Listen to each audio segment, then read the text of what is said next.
Hi there, welcome back to the Dylan Rounds case. Welcome if you're currently here in the live premiere. I appreciate it. Today, got a couple of things to get through, one of which is quite important and considered a positive when it comes to the Dylan Rounds case and community in response to me, my channel, and coverage on the case.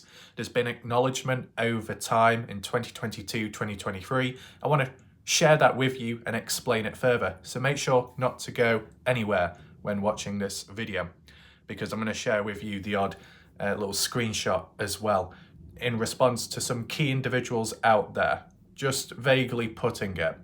It just helps put it into perspective, the coverage, what I've done, it's very good of, viewers over time to leave their comments and positive messages, but it's also just as good when you get some others within the case or kind of around it that have said the same thing. It will make more sense later, but just overall, it's a positive. Take that into mind, right? I don't know if it'll change people's perspectives or not, considering my coverage on the case, but just wait and see, okay? The next thing, what we can look at today will be referring back to the previous comments of last night's video, right? We need to catch up there. There's some important questions and I'll be able to respond back to them. So that'll be good. And then maybe if there is still time later towards the end of the video, I'm probably just going to do a bit of a brief discussion because I don't know if I'll be able to tie it in with the poll results because of the timing of it. I might have to look back at it, but I did a poll on my community tab asking general public about when it comes to the Dylan Rounds community, what percentage of people are vulnerable and susceptible to brainwashing within this case, such as different communities and platforms out there. Who does get brainwashed and how many of them, over the span of time of the case ongoing, right? I'll be sharing with you my thoughts and can even apply it a bit more globally and holistically when it comes to the true crime community as a whole. So some very interesting and important discussions today, so make sure not to go anywhere. Now, one thing to highlight and acknowledge. Shout out to Cleo, of course, recently for her super chats, her consistent super chats, very good of her, much appreciated. And of course, Maria Meow, for her presence last night and recently. Sometimes she's not always showing up, but maybe she's been watching in the background, but when she does appear, it's good to see her. So, and as well, shout out to Jim, not Jim Terry, but Jim Coddington for last night with the gifted memberships towards some people out there. It's very good, appreciated. Take in mind, just for anybody else watching who may not know, I'll just briefly explain it. When it comes to gifted memberships, you don't have control as to who the memberships are gifted to. It's at random. I know some people will say that's bad, others will say, oh, well, it doesn't matter. It's almost like a lottery. It is random. It may be in the future, YouTube will change the option to make it so you can select who gets the memberships. I think that would be a practical option besides the at random. But still, nevertheless, for a person to gift memberships to whoever, it's very good of them regardless. And it's been noted and acknowledged over time. That period where you had ZX0, where you had Cut and Shoot, Watch Her Crazy at one point, maybe Guidance, maybe another individual with the gifted memberships. Very good. In terms of the randomness of the gifted memberships, they tend to be given to people who are watching the video, the live premiere at the time. And if there's no one else watching, or if majority of people are watching who are already members, then that gifted membership will be given to previous viewers of recent time. If people have been watching the previous videos, they'll be gifted it instead, right? So there's a bit of a list, a category of who it goes to first or who it's more likely to go to first. I guess you could acknowledge and say sometimes it can highlight who's secretly lurking and watching in the background. Maybe, maybe not. But still, the act of gifting memberships, it's very good of people to do that. I did a few last night. I'll probably do a few more next time round, bit of space in between. I'll probably do it when I do a Kenny Veach video, right? So it's not just one community, it can be the other community acknowledged and kind of involved with a bit of interaction there. So that should be good. So yeah, shout out to all the people in recent time, and of course those that continuously watch, and even those that do watch in the background, not lurking in that sense, but just watching in the background, taking the notes in. It was a bit of a detailed, heavy video last night. For those that didn't catch up on it, make sure to check it out. It was a very important and interesting and somewhat interactive with usage of different material and the map analysis. If you're into that, there will be a link, top right corner of the screen, the eye symbol. You click on that, drop down box or so, you'll have the video alongside some others and maybe a playlist as well. Be sure to catch up on the videos you have missed out on in recent time so you're up to date and you know what we're referring to, such as today with the comments, okay? Down below in the comment section, pinned comment, there'll be some additional links if you wish to check them out in like relation to support the channel, as well as an anonymous super chat option if you want to remain anonymous, etc., etc. Okay, so with regards to last night, the chat, really not much resistance. Who knows what happens in the background or what can drag out, but the video was done at that point because I had the idea and it needed to be covered and acknowledged, because if I've done it with other stuff, I do it with this too, hence the balance regardless of who it was in the first place. So I'd say it was relatively okay, the outcome of it. Okay, some people may be messing about, but you know, not much you can do about it at the end of the day. I think most people were able to focus and take notes, so that's a positive. We can look at the comments though to, you know, acknowledge what people were thinking, you know, whether they agree or not with the camera, significant or not, needed or not, and maybe certain areas. Apologies if the camera angle is a little bit wonky. It's kind of hard to tell here. I mean, I do try and adjust it, but it's like one thing's pointing one way, the other one's pointing the other. It's kind of like a bit of an art piece. There we go. Actually, adjust the tripod stand so it's a bit higher up, so I'm looking more at the camera, because sometimes it's a bit lower down, so I'm kind of looking down, and I don't know, it's probably not the best posture. So hopefully it's better adjusted here. But yeah, we've got a range of stuff, and I'm sure we can start off with the comments today, reflecting back on yesterday, to do with the Dylan Rounds case and what people thought about Jim Terry's idea, etc., etc. And then once that's done and answered, unless there's any new discussions, then we move on to the main important part of this video. And then if there's time later, then I can talk about the other community aspect. So make sure not to go anywhere. Let's get straight into the comments right now. What I will just do is adjust it to the newest comments, start from the bottom and work our way up. So we got Angelina, first of all, saying, wondering if the train tracks are live and if they looked at the cameras on the trains. Me personally, I don't know if trains have cameras or not over there, but I'm guessed they would. I'm sure people from the US and in the area would know better than me. With having cameras on a train, just to make sure nobody jumps on a board or tries hijacking it, to also check if the trailers behind and if they're connected are safe and okay, and maybe for insurance purposes, whatever, safety reasons, everything you could think of. So I guess what Angelina is referring to at the time of the 28th of May 2022, for example, if trains were passing on through the area at the time of Dylan's death or disposure, maybe train cameras would have picked up on the side view of the Grangeshed property. Maybe, maybe not. I don't know. In terms of visibility, would it be clearly seeable, you know, from that range? Possibly. But if whatever happened in the Grangeshed property, then it's obscured by sight from the outside because it happened in the inside, an enclosed space, right?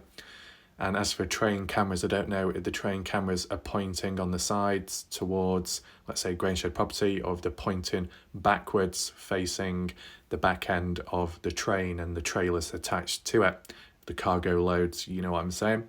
Feel free to clear it up if you want to, but it is a good suggestion by Angelina. I don't know if they would still have the footage though, and what trains did capture anything, if they did, on that specific day or maybe a day after, depending. But overall, when it comes to Lucin, lacking in cameras and surveillance for most part of it, I guess it makes sense because it's a desolate place. You don't expect really anyone or many to live out there, but some choose to do so.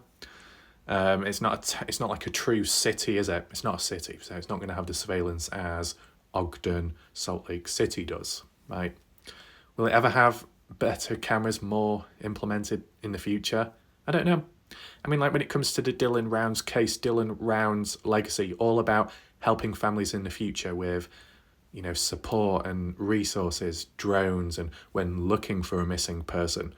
But I've never really heard about the prevention aspect of a missing person case. And I think at the end of the day, you can't predict when a person is going to go missing. You just don't expect it, you don't anticipate it, you don't wish for it to happen. It just happens at times.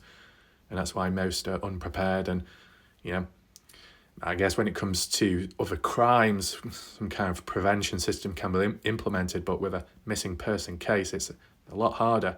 I guess the only thing you could suggest is that if you're living out in the open and it's very remote or so, maybe it's best to have some cameras set up, whether it be for the safety of yourself or the safety of what's present and around. If you've got valuable equipment and material, you want to keep track of that. You may not be around all the time, but if you've got cameras out there, it could save you, right? It could unintentionally save you at a time of when you do get hurt, or someone may try taking you out or kidnapping you, whatever the type of crime it is. Cameras do play a big, important role. But with the Dylan Rounds case and the environment, they just didn't have that type of equipment. Will they in the future? Probably not. I guess it all depends what happens to Dylan's farm, and I don't think that will be sorted out yet. It'll probably be once Dylan Rounds has been retrieved and full justice has been served, then maybe action will be taken. So I guess that's still on hold, right? Anyway, key comment by Angelina, because it opens up new discussions, right? We got Ronald saying, high tech in that area is so improbable. Folks out there are fortunate to have unflooded roads. High tech in that area, so improbable. Folks out there are fortunate to have unflooded. Right, okay. We got Cleo's comment there. We got Liz saying, I could be wrong, but I'm pretty sure the Mob Crew channel was the first to release those photos of Dylan's trailer, not Jim Terry. Mob Crew Mob Crew known as Chris, I believe. Response-wise, Don, whoever Don is, says, facts, Jim Terry, a massive fraud, dress out of gas station shirts and hats, only moves at night, stays hidden during the day. He will have to pay for his crimes soon. Don't know who this person Don is. I'm sure I've come across a Don in the past, but if that was the Don I'm thinking of, they had an issue with me for some reason. I don't know if this is the same person on screen. As said, I'm just putting it out there because I know once before in the past someone got triggered just because I said something about a person being a little bit problematic. Not that it was a big deal, but I was just making an observation, but people react. So just make it clear, this person, Don, on screen, I don't remember seeing them before, but I do remember seeing a profile named Don. Could have been a different one in the past that had an issue with me. As this is the thing with YouTube, people switch and change bloody usernames and profile pictures like they do with a full-on wardrobe going to the shops. So it is hard to keep up. But anyone can acknowledge in the chat right now, was it Mob Crew Chris the first one to release the photos of Dylan's trailer? Was Jim Terry lying? Let me know your thoughts down below. I mean, we could probably do a poll right now and, lay it running so people can vote whilst people come on in. The poll can just be, was it Mob Crew Chris responsible for the release of the trailer photos? Yes, no, it was Jim Terry, no, somebody else. Make sure to vote right now. And, another thing to acknowledge, okay? I know not a lot of people participate in the votes, right? You might have about 40, 50 people watching and only 10 to 20 people bother voting. At the end of the day, in case you're worried, thinking, because you're watching in the background, you feel that your cover will be blown, or you feel like, the poll is publicly viewable in that sense as to who votes and what choices are made. No, it's not the case. All of the votes on the polls are anonymous. I can't see who votes what, and other people can't see who votes what. It's all anonymous and private in that sense, as for the names of who vote for what. So for the rest of the people watching in the background, if you want to participate in the polls, you can, and you don't have to worry about your identity being shown, okay? Just as a heads up there. Moving on. We got Parr saying for the cost of $50, it was stupid of Dylan not to have a trail camera on his property prior to him staying there. With tens of thousands of dollars of investments in such a remote place is begging for problems. Rural Nevada is getting hit all the time from railroad transmission lines, aluminum power lines, theft, just to name a few things. So Raf, answer me this. Had a trail cam been used before Dylan went missing, could this camera add a big difference to the case? Well, I think on that basis and that key point mentioned, it's now time for me to respond back. So my opinion, to answer the first part, which wasn't a direct question, but I'm going to respond back to it anyway. Do I believe that Dylan Rounds was stupid for not installing a camera or cameras out there, at least on his own property? Would it be harsh to say it was stupid of Dylan? I think a better way of wording it would be, it could have been considered a little bit irresponsible from Dylan's part, but in defense of Dylan, the age he was at the time and him starting out farming with a carefree attitude because of his age, but also maybe because bad things haven't happened to him up to a certain point until the obvious afterwards, but that wasn't to be expected in the eyes of Dylan.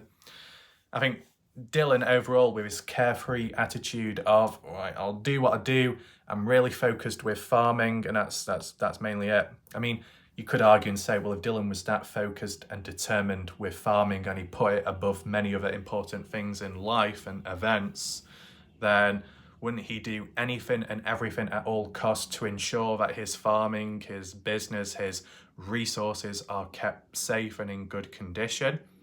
You know, maybe that would be a key thing to acknowledge, which maybe Dylan Rounds didn't highlight the importance of enough in terms of backing it up with some kind of footage and surveillance out there. I mean, when it comes to Montello, they've got a few cameras as well, but not that many. So, okay, Montello, Nevada, Lucin, Utah. How many more rural areas in the US where they might have farms and ranches, small or big, right? How many out there don't have cameras besides Dylan's, farm? If it's lots in the US, then you can't just single out Dylan Rounds, right? If it turned out that there's quite a few farms out there which do have cameras, even if they're in the middle of nowhere and there's not many people around, well, maybe that's what Dylan Rounds should have done, okay? So, at the end of the day, I don't think it was stupid of Dylan. I think that maybe he never thought about it. And with not having issues prior to it, that I guess that's probably what reinforced in his mindset that, well, nothing bad has happened yet, so nothing bad will happen in the future. It's probably the wrong way of thinking, but once again, you can't think of everything on the spot or acknowledge everything at the time. Sometimes you've got to experience something bad to then maybe learn from it, but with the case with Dylan Rounds, there's no way learning around it because it's a one-way situation, which is unfortunate, right? There's anything else to acknowledge? Yeah, so examples. Candice Cooley supposedly said, it could be true, that Dylan Rounds never really locked his vehicle, at least when in Lucin. Is that a normal thing to do? I mean, my question would be, did Dylan Rounds lock his vehicle when he went to other towns, cities, or states, when he was in Idaho visiting family, when he went to Montello? Did he lock his vehicle then? Was it only left unlocked when it was on his own property because he felt that, well, there's no one around, so no one's going to steal it? If so, then I can understand that train of thought from Dylan. But I guess with the example of his vehicle and maybe the trailer as well, I'm not too sure about that. If things are left unlocked, it's like inviting people to just go on in and take opportunity and take stuff away. And with no cameras being present, even more inviting of an opportunity for something bad to happen. Yet it never did, from at least what we've heard of before the death and disappearance of Dylan. So examples like that, Dylan carefree and quite laid back. I'll just leave the vehicle open, maybe even a trailer. No one's going to go in because there's no one around. Nothing's happened yet. Probably nothing will happen in the future. And then that's what happens to Dylan. And then there's activity down at the farm of Dylan's with the phone pings. And then gun and key fob activity there, taken away, then returned back afterwards, regardless of who it's by. Out of all the years beforehand, not much happening, but then on that one day or two, everything happened, that high level of activity. And then that one day when it was most needed for cameras, they weren't present. Unfortunate, right? The Jim Terry situation of, I told you so, you should have put cameras out there at the time. Well, I guess if cameras were there before what happened to Dylan, Jim Terry wouldn't have been in that situation to have that concept of, I was right about that. That's just another little point there. Now, to return back to the main question of this person's comment about if cameras were already installed on the property before Dylan's disappearance and death, would it have had a big difference on the case, right? It was a bit of an open-ended question, so I will add on to it, right? If cameras were on property, on site of Dylan's farm, would it have led to a different outcome? Dylan being found, new suspects along the way? I would say if we're specifically speaking only about the property of Dylan's, at best, what it would show and highlight is the other story, the other half of who took the possible gun key fob away in the first place, right?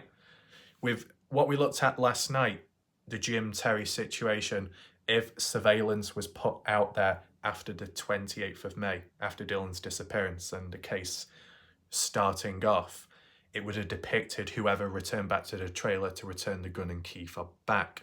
So that would have highlighted that. But I also highlighted that it would be half of the story. It doesn't tell the full picture. So to complete the full picture, if cameras in general on site before Dylan's death and disappearance, you would have seen before and after, the gun fob being taken and being returned later. It would have completed a picture there, and arguably a bit more progress would have been made. But still, who would it highlight? Would it highlight the suspect, another person, Brenner? You know what I'm saying? If it just highlighted Brenner going down to the property, right, with Dylan or without, and taking stuff away, maybe even making use of the vehicles on site, the odd one, to use in the disposure of Dylan. Okay, you see the person on site, on property, and it might reinforce with incriminating evidence that, well, that timeline, timestamp links there, and then it links to here with the phone ping, and Brenner's on site, for example. He's rummaging around, he takes some stuff. Well, that proves that point. Look at the later CCTV footage days afterwards. Oh, there he is returning back the items. Well, that completes the picture there. More evidence which incriminates Brenner in the whole case, strengthens it more with that example. I'm just saying, okay, I get that. But does it show where Dylan Rounds is being taken? Does it show the death of Dylan Rounds? I don't think so. Because as I said, if we're only talking about cameras being on site at Dylan's farm and not at the Grangeshed property, maybe they wouldn't, I don't know if they would have permission in the first place. I mean, would Dylan have permission if he chose to have cameras or wanted to have cameras at the Grangeshed property because that's where he stores his grain truck from time to time?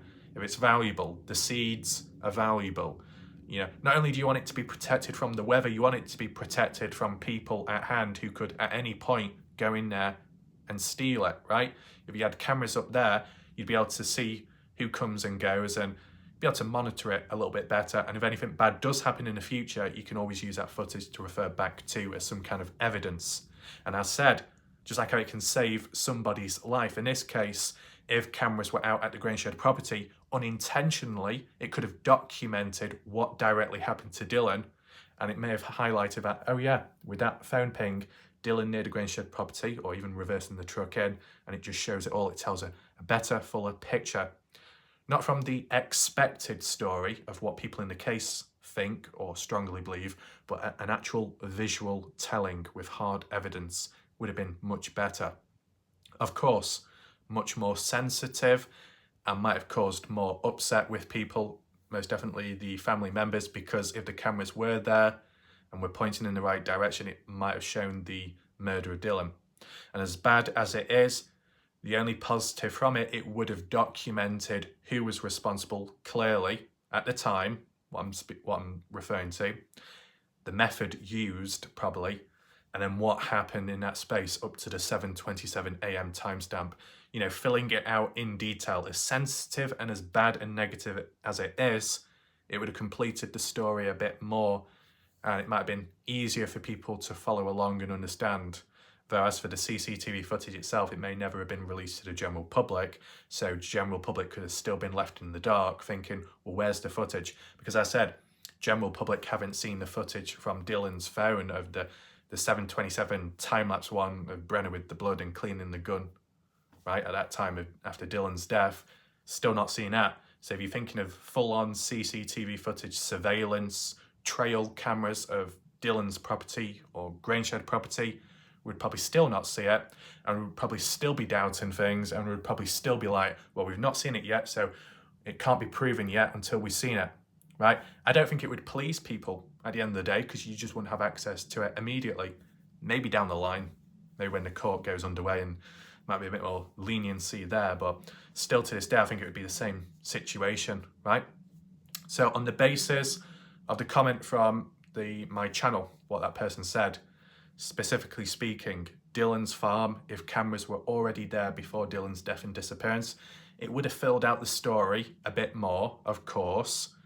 The before and after of the gun and key fob being taken away, right? But I don't think it would have shown where Dylan was buried. Because if Dylan was killed over that way, 5 miles away, well, that camera's not going to be pointing in that direction, nor is it going to pick up what's going on 5 miles ahead. It's not going to have that zoom or quality. So it still probably wouldn't lead to much of a positive outcome, if you get what I'm saying. But, and this is a but, if there was cameras also at the Grangeshed property, I think that's the most important factor, where it would have really upped it in terms of understanding the case and what and how things played out, right? But would it still be enough to trace where Dylan Browns was taken and disposed of? No, it's not guaranteed. It might show a potential spot where Dylan was once buried, but then if he was removed and placed elsewhere after as a form of desecration, well, still, it would probably be a bit of a lost cause, because if the person was buried over that way and the camera just captures a glimpse of someone digging a hole over there, okay, you see that spot, right? Well, we've looked at the footage, let's go over there several days later, a week later, and then unearth the ground. Okay, soil disturbance, there's some DNA as well, there's a hit, okay, if dogs were used early on. Oh, dogs picked up on a scent, let's dig. Nothing there. Must have been moved elsewhere. Further afar, different direction, away from the camera, right? You know, because of how vast and open the area is, even with surveillance cameras, it still would be pretty limited.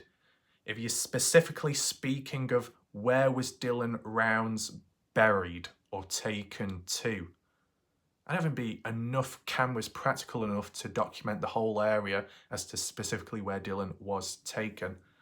I don't think it would be possible because it's that vast and wide. The main purpose of cameras would be detailing who was responsible for the death of Dylan leading up to that point, and maybe some things in between, such as that truck coming and going. Past that point, past the killing, the murder of Dylan. As for the disposing, I just don't think that would be documented even if you had cameras, because with the area being so wide and vast, you'd have to have thousands upon thousands of cameras in every single direction just so it picks up every possible route and area where Dylan could be taken. Does that make sense to you? So I think cameras are important, but when dealing with a very big open area, they are still limited. Unless you had a camera 360 degrees with an amazing zoom, if possible. I don't know if you'd even have access to it. Probably like military type graded equipment, which wouldn't really be obtainable. But I do agree on one basis that the case would be different, right? If cameras, even just at Dylan's farm, was there, it would have told a bit more of a full picture regarding certain questions. It would have filled it out a bit more.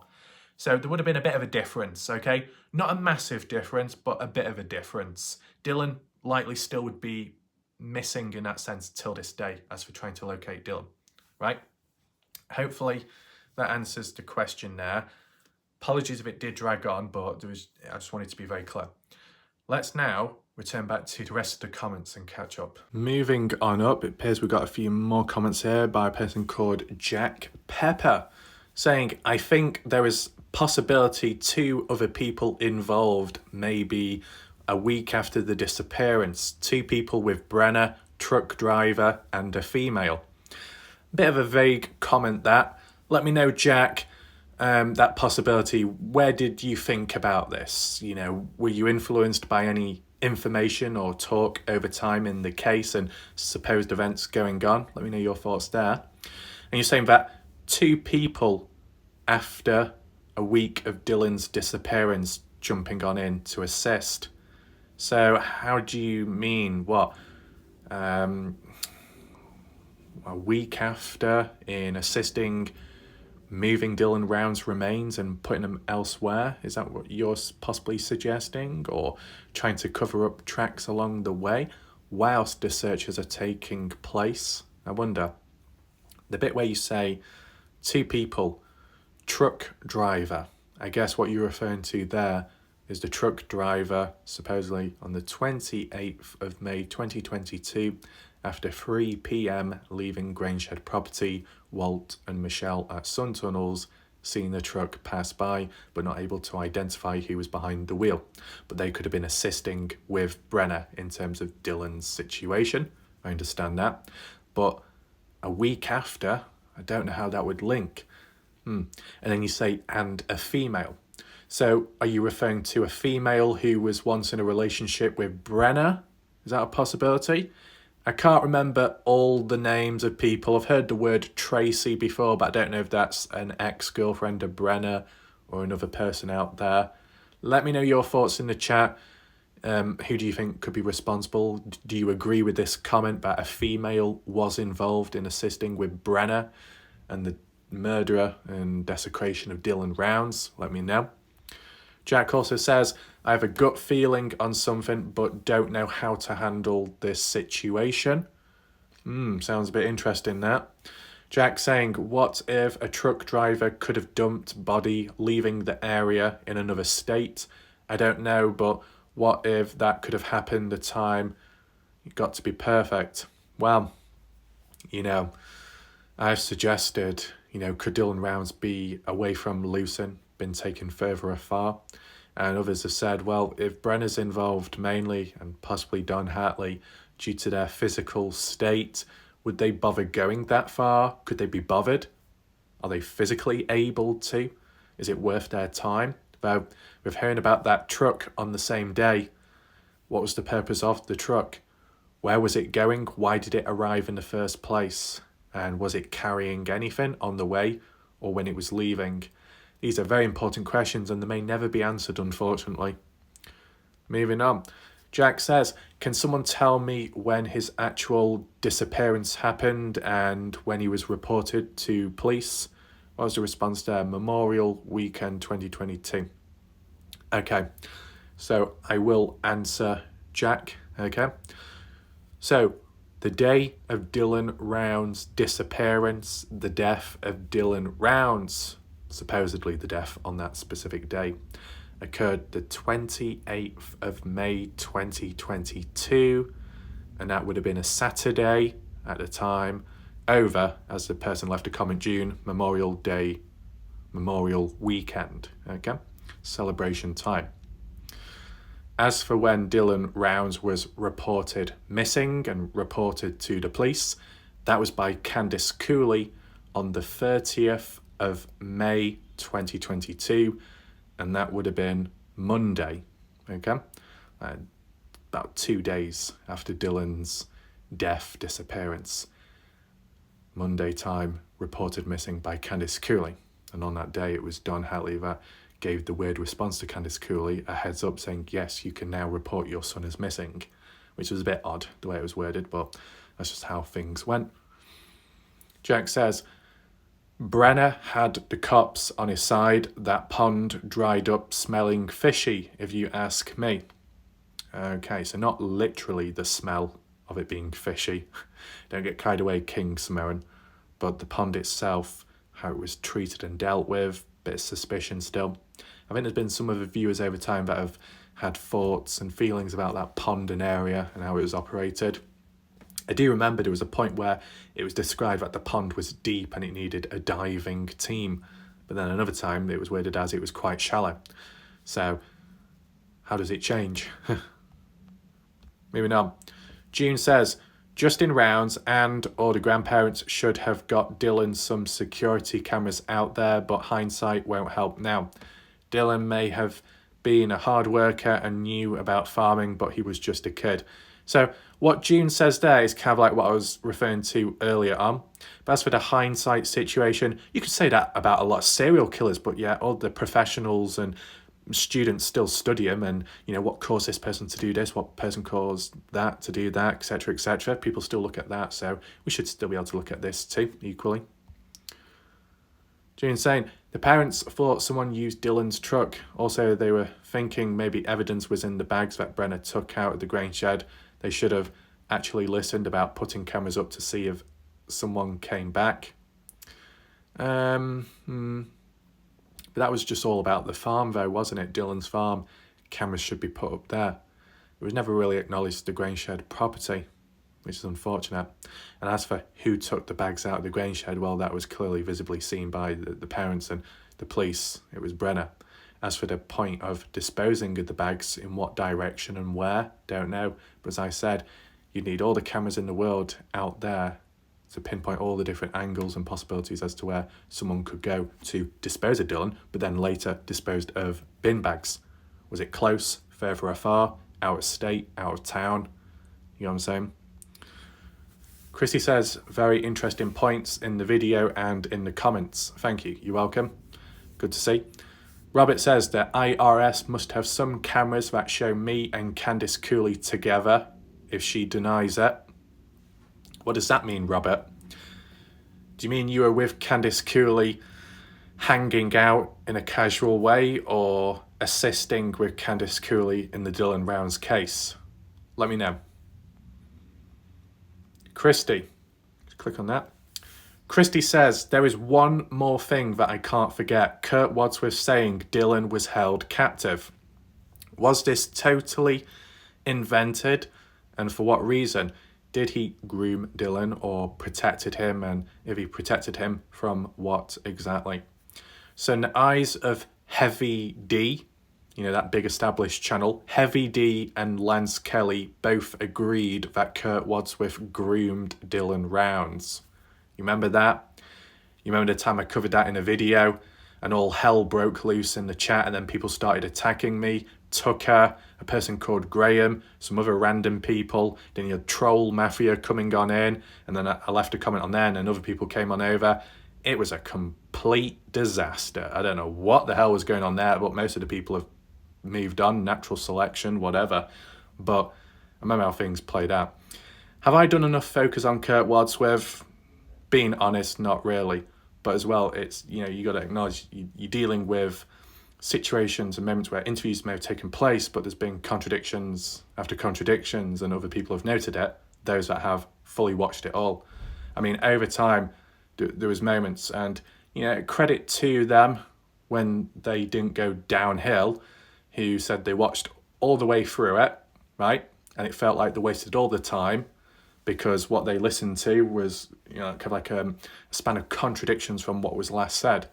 So to be following any of that, I think it would be a bit of a waste of time. You could go, it'd be more like a rabbit hole. You're listening to the story from Kurt Wadsworth, you become engrossed into it. And then at a later point, you hear another side of the story by the same person, but it contradicts the original. And then it leaves you confused, right? Obviously, it can lead to a lot of suspicion within it all, and that could be analysed itself, but I think it's too messy, to be honest with you. Too bloated as well. Smooth Fishing says, I agree with Christie's comment because I never figured out what the reason Kurt said Dylan was being held captive. There's got to be more there. You don't just come up with that idea just for the hell of it. Christie's saying he also said that Kurt saying would be the one to solve the case. Well, and obviously Dylan's not been found yet.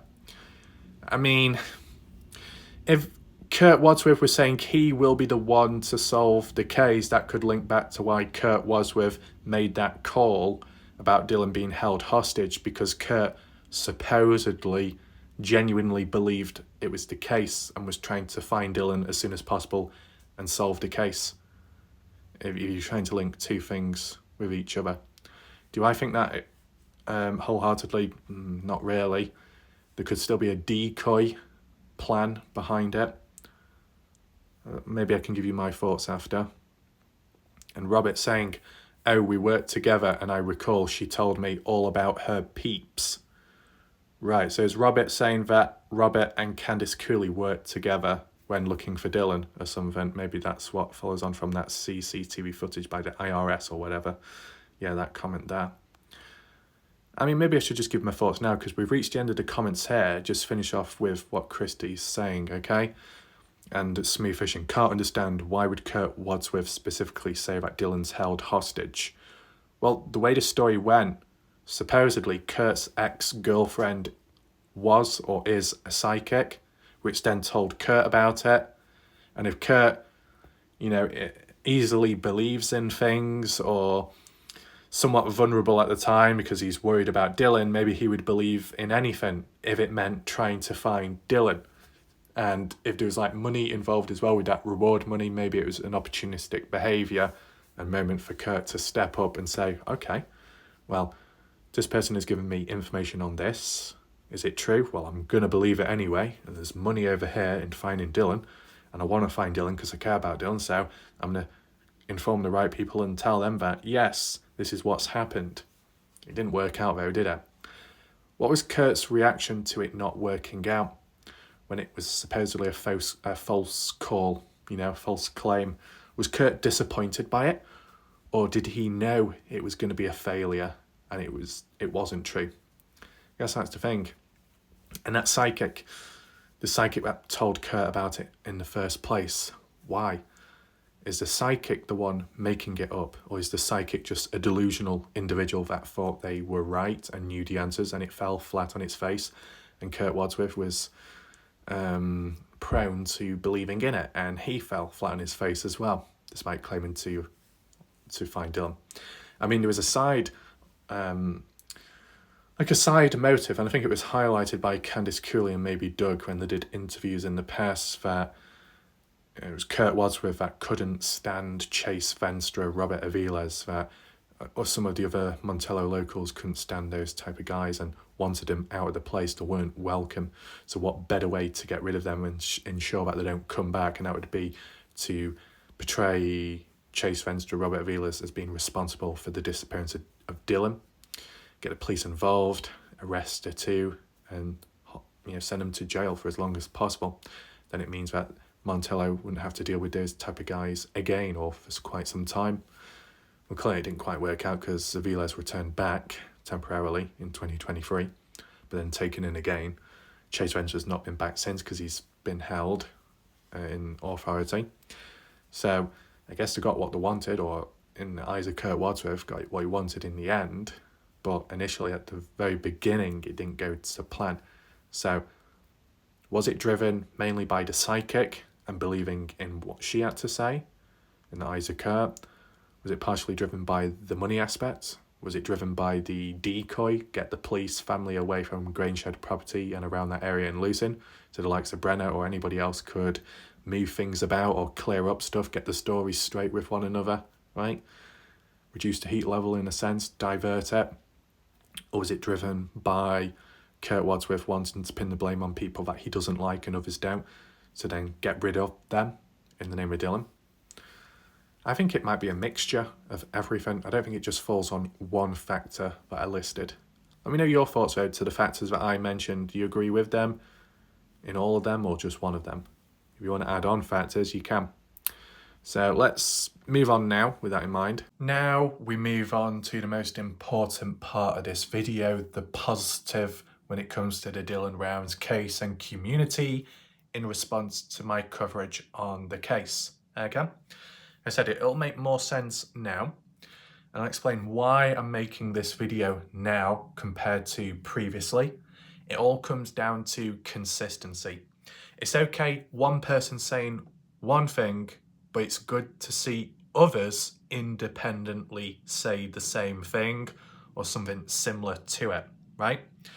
Just like with when it comes to information and research, when several people all come out with the same things, recalling a story, the events of what happened in a case of a missing person or a true crime situation. If let's say all 5 of the people who come up with the same story don't know one another, there's no like influence, biasness going on. It seems natural, right? And I believe that kind of applies in a sense when it comes to people reaching out to me over time.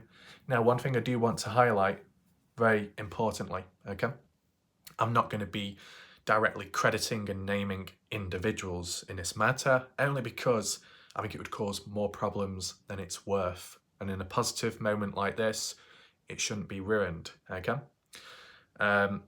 When it's come to other cases, when it comes to crediting or mentioning people's names, referring to names, it wasn't as bad in the past, I guess, but with the Dylan Rounds situation and some individuals over time that have been caught up in it all and their names have been dragged through the mud and some names repeatedly referenced and maybe attacked and all kinds of bad stuff that's gone on or ongoing, is it worth, intensifying it? No. So to maintain the balance of not naming the individuals, but trying to describe it to you as best as I can, maybe you'll be able to understand the reasoning behind it.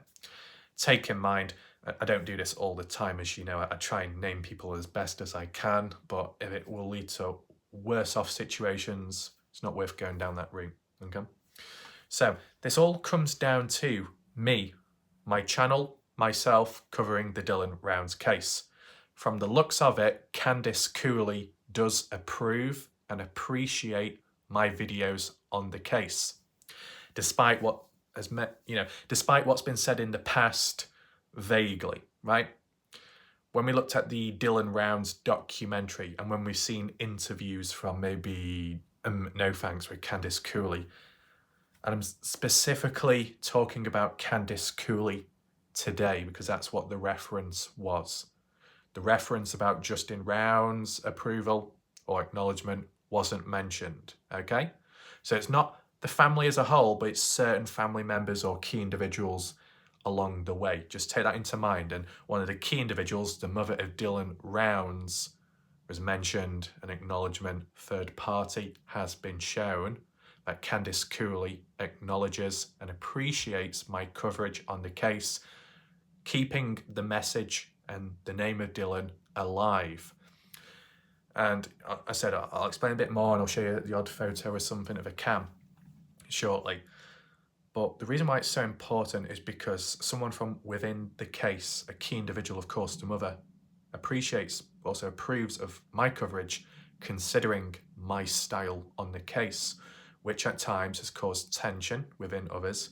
I may have given unpopular opinions and outlooks on the case and how I've balanced it out with questioning just about everyone to maintain that true balance. It's good to know that other people out there also understand why I do what I do and the method around it. It's always good when the general public, the viewers, acknowledge that too. They're on the same wavelength of me.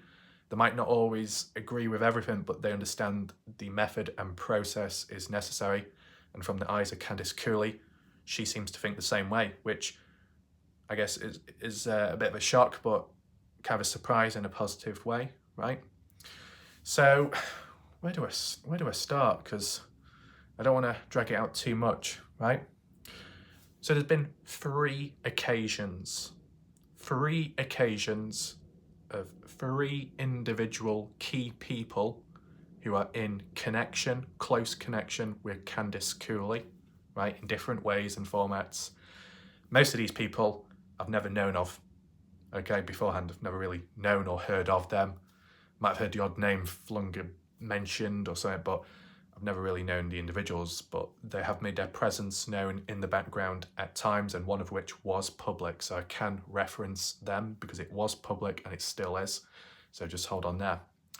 But as I said, I wanted consistency, and with it being over the course of time, two events occurring in 2022 and one more in recent time because of the year 2023.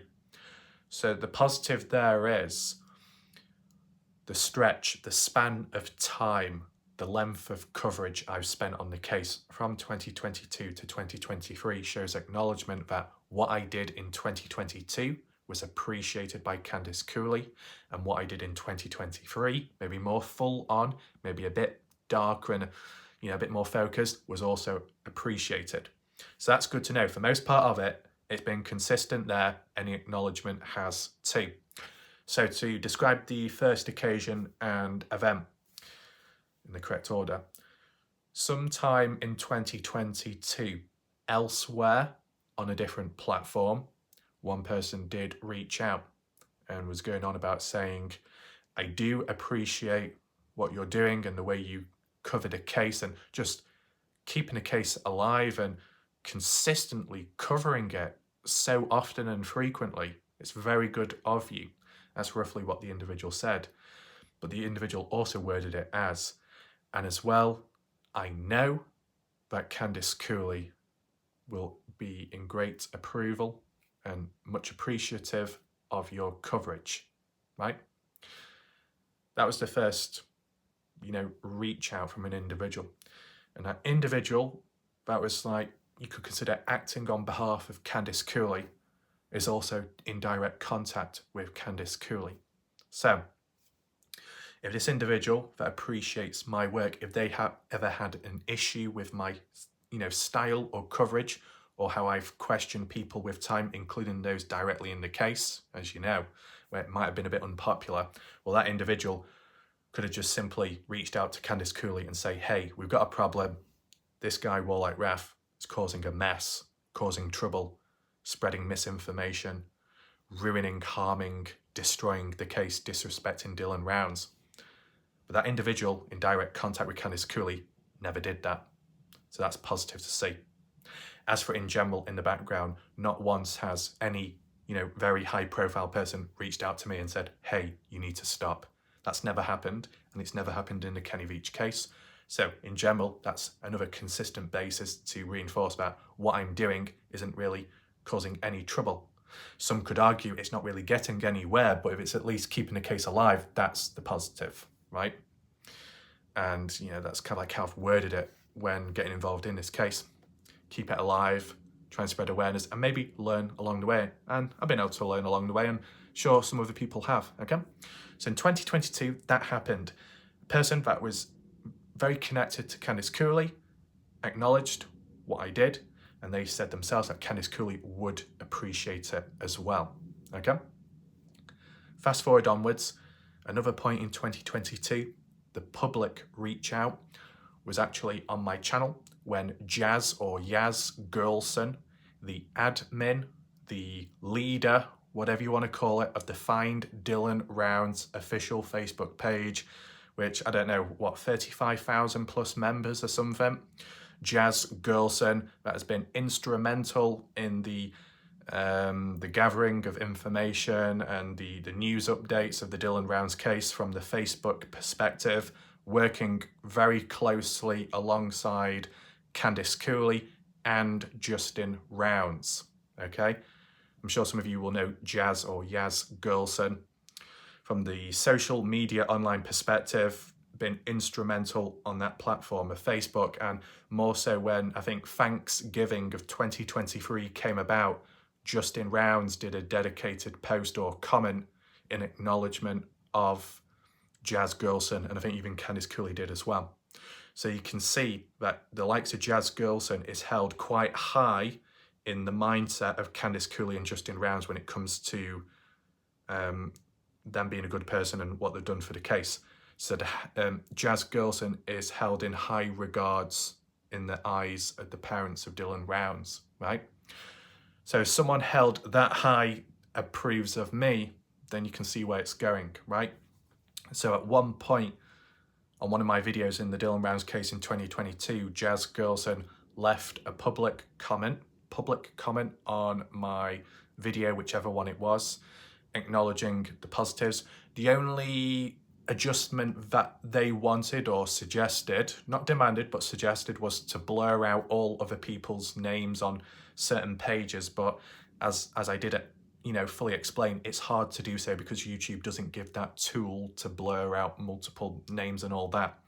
And that when it does come to the Find Dylan Rounds Facebook page, it is a public page, okay? Even if I censored it all completely, right? Anybody and everyone who was interested and invested in causing trouble and attacking could just simply go onto that page regardless and do it. So whether I changed or not, it wouldn't have any impact or, positive change. It is how it is, and it just wouldn't change, right? There was no backlash from that, so I assume things were okay there. But the initial comment by Jazz Girlson was, at the time, doing a very good job, very good of you, appreciate it, your style, your coverage, and also acknowledgement with the news, the facts from the Facebook page is good. So once again, it was a positive comment. Now, it is a public comment, but I don't know where it is on the videos. To trace back through 400 plus videos, it would take quite some time, but I'm sure some of you will remember it and have witnessed it yourself. If some people want to look back, you can, because all the videos are there in public, so I'm sure it will show up eventually. But yeah, Jazz Girlson also acknowledged my coverage on the case and how I did things. It was done appropriately and done the right way. So Jazz Girlson being in direct contact, once again, with Candice Cooley, Justin Rounds, but also held in high regards to their performance in the case as well. So already 2 key individuals in 2022 in direct contact with Candice Cooley, both acknowledging my coverage, but also highlighting that Candice Cooley in approval in some way or another too. And then in more recent time of 2023, to carry on over to the new year of coverage, consistent basis, or as best as I can, another individual appeared. An individual that is in very close contact with Candice Cooley once again. And this time it was further reinforced by saying that Candice Cooley is in appreciation in that sense. Now, I can share with you a screenshot of this one, but take in mind, things are blurred out or covered up to prevent any issues or any escalations, okay? Right? To respect one's privacy, of course, but still to negotiate in some way to be able to present something of material and worth to you. I know most of the viewers will believe and understand what's been said here, but there's no harm in showing a bit of material as well, just to get things over the line, okay? So let me just share this with you. So here it is, and I'll just read it out to you. It read, "As a good friend to Candice Cooley, thank you for keeping things above board and relevant to the actual facts. Even if we don't comment on live streams and community post, we do see it and appreciate it." So that's really good to know in general, right? So at times when I am doing my coverages and live premieres and, people in the chat like with me, where we say, welcome to those watching in the background and those lurking, whoever it may be, it's always interesting because it's that unknown. You never know who is actually present. It could be someone very bad, or it could be someone very good. It could be someone very important and tied within the case. who knows, anything possible. And I guess that's been the case for some time because this individual, a friend to Candice Cooley, has been present. And at times, possibly Candice Cooley too, right? So the acknowledgement is that Warlight Raf has been keeping things above board, and that Warlight Raf has kept things relevant information to the actual facts. Okay, that's good to know in general. So let me know your thoughts down below. Are you surprised in any way that certain key individuals out there more so involved in the case or in link to like the family, the mother of Dylan Rounds? Are you surprised, taken back by it, the positive response and the acknowledgement? I mean, in terms of my initial response, right, from over time, all the key individuals that have reached out in some way or another, it's always good to see. And of course, when viewers as well do the same thing, it's all positive, and it shows that I'm like on the right path, in the right direction, and it makes it even better considering my style is different to most others out there, but it still works. That's the main thing. It still works, even if it might seem unpopular at times, even if it might cause a bit of friction with others out there who are trying to work it out themselves. But my method has been acknowledged and kind of proven time and time again, just because of how with other cases people have reached out there as well. So across all boards, consistency, and that's what's needed, right? And I know when it comes to the Dylan Rounds case, as for the way the story has gone and the facts, it's not always been consistent. Some people might say about that response about Warlight Raf keeping things above board and always sticking to the facts isn't true. Well, my response to that is, when there's breaking news, when there's new additions to the story said officially by the police or by the family or from the Facebook page, I will read it out, I will present it, and I will analyse. I'll either reinforce or counter it with a different point, right? And I only do that because, and I think outside of the box at times, that's because of the way it went with time. It was a bit wobbly at points, right? Other people along the way where it's gone wrong for them is they followed the story, the facts, the sort of contradictions or the mistakes made, the inaccuracies, and then thought, well, we can't trust or believe in the family or the parents or the grandparents or the police report, this and that. We can't believe in it. There's too many contradictions and lies. So instead, we're going to rebel and go elsewhere and look for the truth and then believe in that. And then they're fed a lot of BS, and then it gets all kinds of messiness, and then with the language and the wording of supposed events but claiming them that they were facts, then it is direct misinformation. And that's one of the factors to why certain channels were taken down or were terminated with time. It just led to a lot of mess. So when it came to my situation, right, to acknowledge when there are facts, when there is a story, yes, of course, it is always important to acknowledge. But there will come times where if the original story kind of changes with time, there's no harm in changing your approach as well and how you react to stuff. So I wouldn't say I'm always above board when covering cases. I do sometimes drift off, I do go overboard, but I ensure that I use key words to make it very clear, okay? It's an important time. If you're going to step away from the supposed truth, the story of the case, if you're stepping away from it, you're almost going against it, right? Which could be considered bad. But as long as you use correct wording, it shouldn't be an issue. Some would claim it's misinformation or it's not the truth, it's going against it. But if you're using words as, in my opinion, right?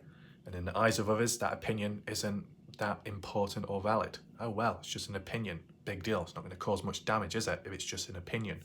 Or have you said the theory, the suggestion, the idea, what could be the case, could, might, like. Uncertain language, and maybe with time, debunked or reinforced, as we've demonstrated here. As long as you use the correct wording, you can still allow the case to progress and the story to flow in parallel to your thoughts and ideas, which could contrast, but they don't complicate the situation because the wording's different. In the actual case, words of confidence, in my reality, or my side of looking at it, more uncertain language, but letting it be clear to people what's what. In between is what many of us have done, other creators, where they merge uncertain ideas and thoughts and theories and supposed events, but then twist it with the words of the truth and say, this is it. So whilst the case is up here, I'm down here with my thoughts and ideas, the rest are in between, which merge both two together and really twist the language, and that's what F's it up, right? That's where the problem lies. So with what I do, I make sure to use correct wording. And I'm only able to do that because the previous case that I covered was all about theories and ideas, open-ended questions, the lot, and working with what you had at the time with a story that wasn't quite adding up. So we thought outside the box. We tried thinking for ourselves, not just me, but others. And it was successful in a sense. So then when transferring onto the Dylan Rounds case, where at first it felt like got to follow the script, got to be like a robot, can't make any mistakes. And then it started kind of crumbling a bit and cracks were showing and there was a bit of confusion and inaccuracies. That's when I thought, okay, maybe it's now time to initiate what I was doing back in the previous case. And that's what I've done ever since, whilst also acknowledging the truths in between or what's been proven and pointed out, which like some of the court documents and hearing updates from there and from the other, like the East Idaho News updates and articles and transcripts. When they're available, they will be covered. But when there's a time of silence or not much else coming out, then you can start thinking outside of the box, right? Just by mentioning the name of Dylan Rounds, it helps keep the case alive. So that's a positive in itself, okay? So it's good to see that the acknowledgement is there, that the methods were proven to be the right thing, and that the questioning was proven to be right too. Now, some people, this is why it's very important, okay? Some people out there could say, oh, is that why you've been doing these videos and that video and you've been like this or been like that more so recently, some kind of change because you've been acknowledged by those within. So now you've turned into Doug. Now, if you think back, way back in 2022 when I was already acknowledged, even though I didn't mention it much publicly, right? And even the time when Jazz Gerlson showed that acknowledgement publicly, there wasn't a big deal made about it, was it? Not really, it just happened. It's good, but it just happened. With that consistency over time from back then, which was approved of, till now approved of, that consistency eliminates any bias factors which could have altered one's perception or coverage on the case. Because those that may appreciate me, I may have questioned over time, but in a controlled way, just like how I've done with every other person. There's no like direct special treatment. There is no direct special witch hunt on someone, which people have done. It's just covering everybody in sight, because it's the only way I can learn as I go along, so I can see it from both sides, or as many angles as possible, right?